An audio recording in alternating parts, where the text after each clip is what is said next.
And Bismillah, Alhamdulillah, wassalatu wassalamu ala Rasulullah. You're listening to Islam Tomorrow, and we are broadcasting live today. This is a live broadcast, and my name is Yusuf Estes, the National Muslim Chaplain. With me today, I have one of the Palmer brothers. That's not Arnold Palmer. This is Abdullah Palmer. Except I only have a little sister, so all right. There's no brothers. No brothers. I see. Okay. Well, inshallah, we're going to let everybody get a look at you. There we go. Okay. This is one of those deals where you have to look at the monitors and just fit your head into the camera, because there's no such thing as cameraman in our organization. What we're going to do, we're going to ask you a few questions before we get started with our program. Today we're going to be talking on the subject of the 3-volume set of Izar al-Haq. And for the benefit of you that haven't seen this before, you'd like to know a little bit more about it, we've been doing a book review on this subject of Izar al-Haq. And so that's why I wanted you to particularly be here when we did some commentary on that.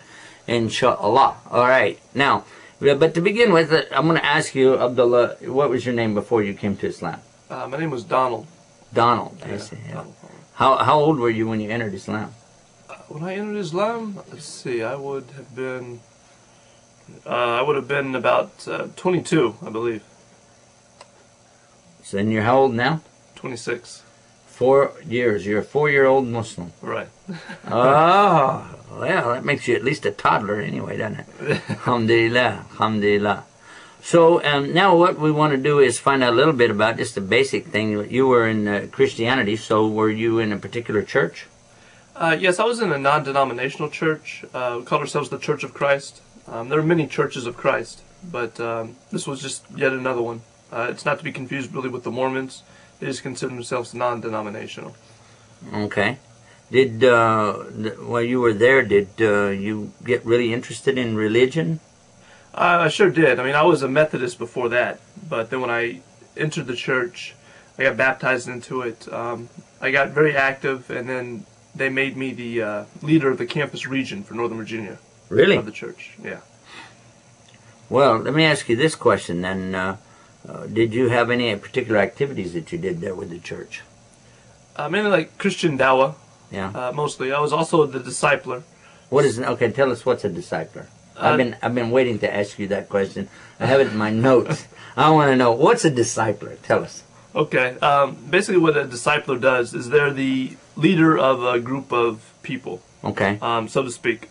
There are a certain amount of men who go to either Northern Virginia Community College or go to George Mason University, and I basically help them with problems. I help them adjust to school through the church, and they also confess their sins to me. They confess their sins to you? Right. I'm not like a priest. That's good. Bless me, Father, for I have sinned. No, it's different. I can't absolve them of anything. That's what we in the church Go ye, believe. my son, and sin no more. And they did it, huh? I have a hard time believing it. Did they really do it? Yeah, they confess their sins to me. Actually, we have a certain time. I'm enjoying this too much. All right. I don't know. I wasn't ready. A discipler, huh? You didn't bless them, though, huh? No blessings. I just you tried to save them. Tried to give them something in the Bible. All right. I'm not going to be able to do my program here if I don't stop laughing. That's too funny. I'm sorry. Okay. Contrast that with Islam, on the other hand, where nobody confesses their sins openly. They go straight to Allah, and they try their best to keep their sins in their past and keep it quiet and praise Allah, ask Him for forgiveness. And subhanAllah, when you're telling me somebody's going to go out and tell somebody else their sins, it begs the question, why? It comes from, now, like I said, I've been a Muslim for 4 years, so I haven't exactly read the Bible quite a bit in those 4 years, but I believe it's either Colossians or Galatians, which the Apostle Paul instructed other Christians to confess their sins to other Christians.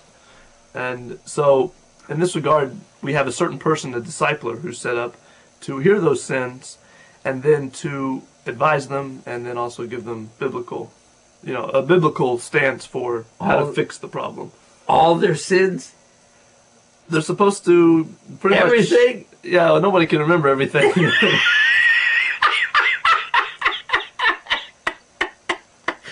They can't remember all their sins.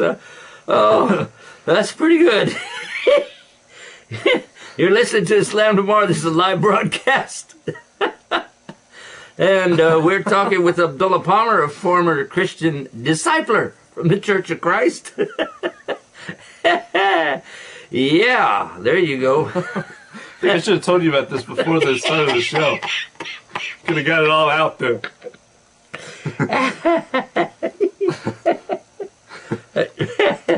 All right, okay. Keep in mind now, that that Islam is offering us a way of salvation that is very, very simple and beautiful.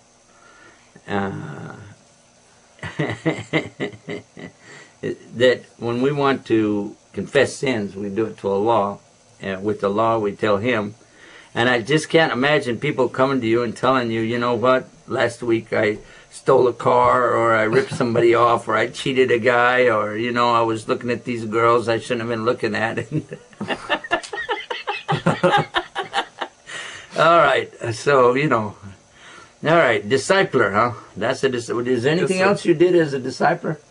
Well, I was the head of the campus region, so what I would do is try to organize different events also, whether it's going out to the park, playing basketball, okay, and getting everyone together. Or also, I led Bible studies once a week at George Mason University. Okay. Well, you're still going over there, aren't you, George Mason? I sure am, yeah. Well, mashallah. We're on the 7-year program, I think. 7-year program. This is a new program. It's not a good program. You shouldn't stay on that one. All right. Alhamdulillah. Now, my next subject here, moving right along. We have been doing a book review on a 3-volume set of books called Izar al-Haq. And before the program, I had shown you the books, but I'd like to reintroduce that now for our folks at home and for those of you who don't know about this. Let me just give you a chance to think about this for a minute. It's called Izar al-Haq. Izar al-Haq. That's written by Maulana Rahmatullah Kiranvi. And he did an excellent job on this. And how I came to know about it was through the tapes of Ahmadiyyat. Mm-hmm. And I had the books, but I hadn't really studied them that much. But I heard him mention one time that he had used them. Have you heard of that? I had heard that once too. I saw a tape where he was talking about his school in South Africa, and he mentioned these tapes, or these books. This is how he got started. Right. Well, this particular one, this is volume 1. There's 3 volumes. This is volume 1, this is volume 2, and this is volume 3. And these 3 books right here comprise the whole set of works that were done about 150 years ago. And we already did the introduction to the book, and we already talked about that. Just a little review for our folks out there listening now, that what happened was about 150 years ago, in India, there was a Christian movement of missionaries trying to convert all of the Muslims there into the religion of Christianity. And they were trying to attack Islam and put Islam down and so on. So one of the scholars of Islam there had taken the effort and the opportunity to go through and really study the Bible and according to the teachings of the scholars of Christianity. Mm-hmm. Okay. And he presented this work. Now, it comes that the Reverend C.C.P. Fonder had written a book in Urdu, which he entitled Mizan al-Haq. And the open intention was to cast doubt in the minds of the Muslims and even to try to attack the authenticity of Quran and Islam itself. Okay. So what the Maulana did is to produce his research in the work of the Bible and the Quran, And then the Reverend C.C.P. Fonder challenged him to make a debate. After the debate, though, the guy disappeared. He never came back. Somebody else challenged him to another debate, and we talked about that. And that one even told him that, you know, when